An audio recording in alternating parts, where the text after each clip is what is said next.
The disciples of Jesus Christ claim to have witnessed the biggest event in the history of mankind. They saw a risen Jesus, who 3 days earlier died by crucifixion and had been buried in a tomb. The disciples' testimony leads to the disciples' trilemma. They were deceivers, they were mistaken, or they were truthful. Who were these disciples? What did they claim to have witnessed? What about the objections from the critics of Christianity? And what do all of these questions mean for you? How can you share this information in your personal evangelism? Wait a minute. You are personally telling people they need to be saved, right? These questions and more will be answered in this video series. The disciples were telling the truth, and this video series will be a defense of the truthfulness of their testimony. What's going on? It's Brother Johnny Mack of Impact Evangelism, and welcome to the Disciples Trilemma Part 6. Non-Christian data debunks the JesusMythers. Believe it or not, there are people who make the claim that Jesus never existed. The claim sort of goes like this, that all of the material in the New Testament is totally fabricated, it's all a big myth, and that Jesus Christ never existed at all, and there's no proof of Jesus ever existing. Now we call these people JesusMythers.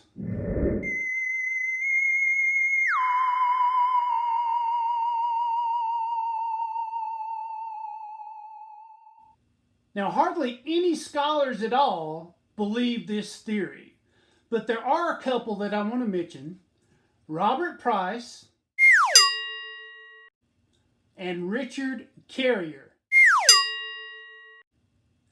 Now, neither one of these guys have a whole lot of stroke when it comes to the world of academics, but this next guy I'm going to mention is a little bit more popular and probably a little bit more well-known. He's a comedian. He's a political commentator. He made a mockumentary a couple of years ago that made fun of Jesus Christ and made fun of Christians. And in this mockumentary, he makes the assertion that Jesus is just a myth and that he never existed. And he's even been on TV for many years, and he's probably been seen by dozens of people. And his name is Bill Maher. Is this theory correct? Are the JesusMythers right?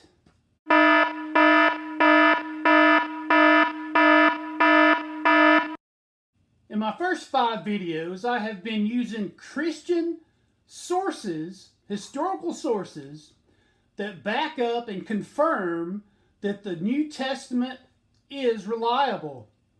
And I can hear the critics now. When you say that the New Testament is reliable and you use Christian sources, the critic always says something like this: hey man, you can't use Christian sources to prove the Bible, man.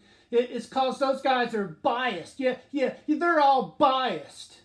So laying aside that obviously logical fallacy, I mean, it's pretty obvious somebody could be biased and right at the same time. So we won't spend a lot of time refuting that. But what we will do in this video is that we will use non-Christian historical sources that confirm and back up that what is in the Bible is the truth. Now, the New Testament is the written expression of the eyewitness testimony that is delivered by the apostles. And the apostles saw all this stuff happen, recorded it, and it became the New Testament. So again, we're going to use non-Christian historical sources, contemporary historical sources, that confirm what is in your New Testament today. So Bill, what do you have to say to this?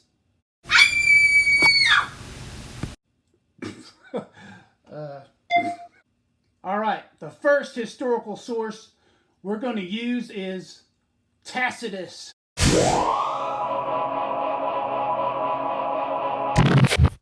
Tacitus is a Roman historian, and he's known to be one of the most accurate historians that Rome ever had. And he records this information in about 115 AD. He records that the Emperor Nero put Christians to death because he blamed them for the Roman fire that happened in 64 AD. And he also records that these Christians get their name from a man named Christus. Christus is just the Latinized version of the name Christ.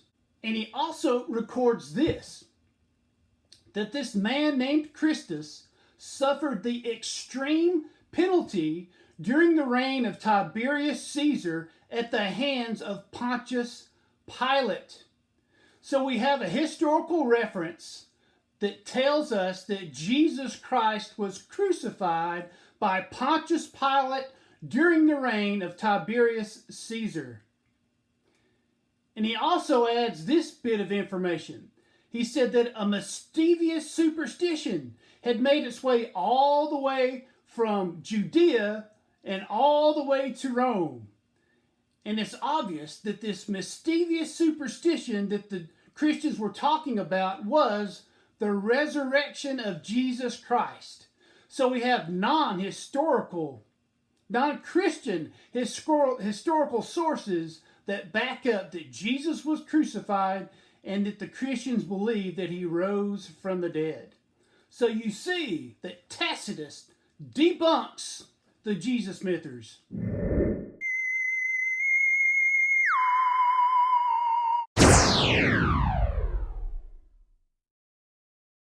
Next up, we have Suetonius.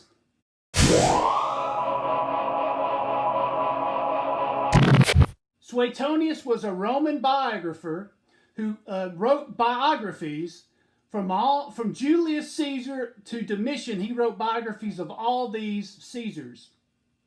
And he records something very interesting in the year 122 AD. He says that the Jews were expelled from Rome over an argument over a man named Christus. Now we know already that Christus is another name for Christ, the Latinized version of Christ, and that expulsion is in the book of Acts, that the Jews were expelled from Rome. So again, we have historical sources backing up your New Testament. So you see that Suetonius debunks the JesusMythers.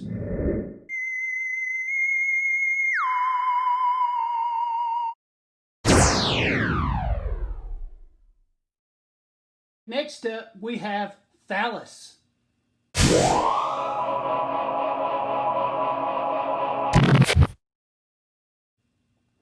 Now, Thallus was a historian. He wrote this information at about 50 AD. And he writes something pretty amazing.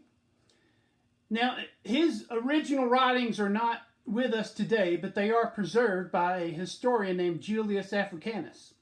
And he had that paper in front of him, and he says that Thallus, in around 50 AD, said that the land in Judea at the time of the crucifixion of Christ during Passover became dark. And he tried to explain away this miraculous happening by saying it was just an eclipse. So we have a recording of the darkness surrounding the cross at 50 AD. Now, if 50 AD is the correct date, which most scholars think it is, around 50 AD, we have a recording of the darkness surrounding the crucifixion before the Bible was written. Before the Gospels were written, a non-historical source talked about the darkness surrounding the cross. So you see that Thallus debunks the JesusMythers.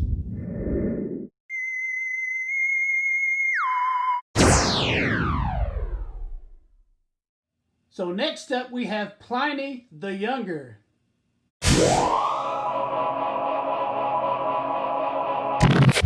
And he writes in around 112 AD. And he's writing a letter to his boss, Emperor Trajan. And in this letter, he's telling his boss that, man, all these Christians are growing in my area. In Bithynia is where he was the governor in modern-day Turkey. Anyway, all these Christians were growing in his area, and he didn't know what to do with them because they would not worship the Roman gods.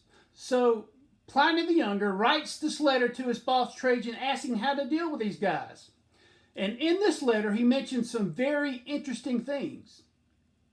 He says that these Christians met one day of the week. That sounds familiar, right? And after this meeting was over, that they had a communal meal, which is talking about the Lord's Supper and the early church's habit of having a communal meal with the Lord's Supper. And he also says that these Christians gathered together and worshiped Jesus Christ, that they sang hymns to a man named Jesus who they worshiped like a god. So, you see how that Pliny the Younger debunks the JesusMythers.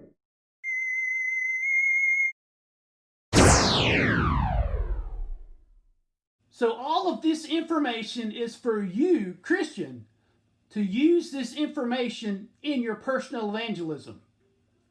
And if you evangelize long enough, you will come across someone who believes in the Jesus myth.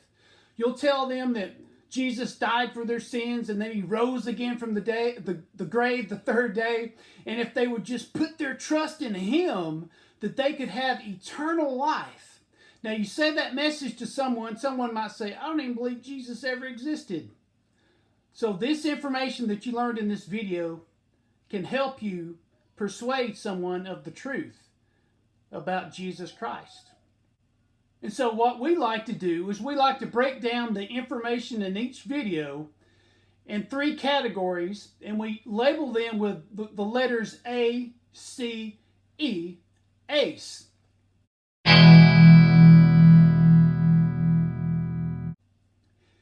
And the A stands for Apostles' Testimony, and the C stands for Circulation, and the E stands for Eyewitnesses. So I want to give you a brief outline of what we learned from these just 4 non-Christian historical sources that show that what's in your Bible is confirmed in history. All right, number 1. Christians get their name from a man named Christus. Now what I'm going to do, I'm going to put the references of the Bible right on the screen so you can read along with these historical references. Okay? Number 2, this man was crucified by Pontius Pilate during the reign of Tiberius Caesar. Number 3, the resurrection account had made its way all the way to Rome from Judea. Number 4, Jews were expelled from Rome over a dispute about a man named Christus. Number 5, a great darkness covered all of Judea at the time Jesus was crucified.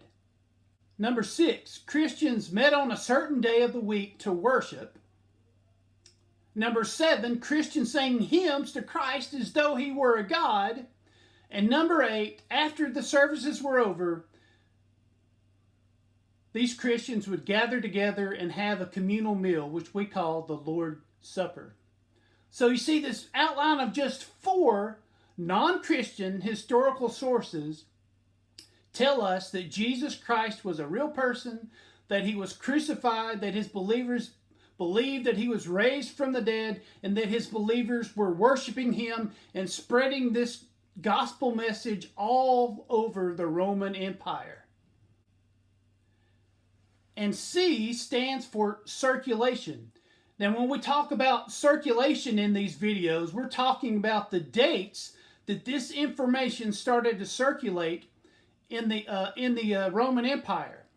And so today we learned that this information that we saw today reached back all the way to the cross and was recorded within the years 112 and 122 AD. That's almost right off the bat that people were worshiping Jesus and spreading his gospel message all over the Roman Empire, and it's backed up by historical sources. And E stands for eyewitnesses. So the eyewitness testimony that you have in your New Testament today is confirmed by these 4 historical, non-Christian historical sources. So we see that today Tacitus, Suetonius, Thallus, and Pliny the Younger debunked the JesusMythers.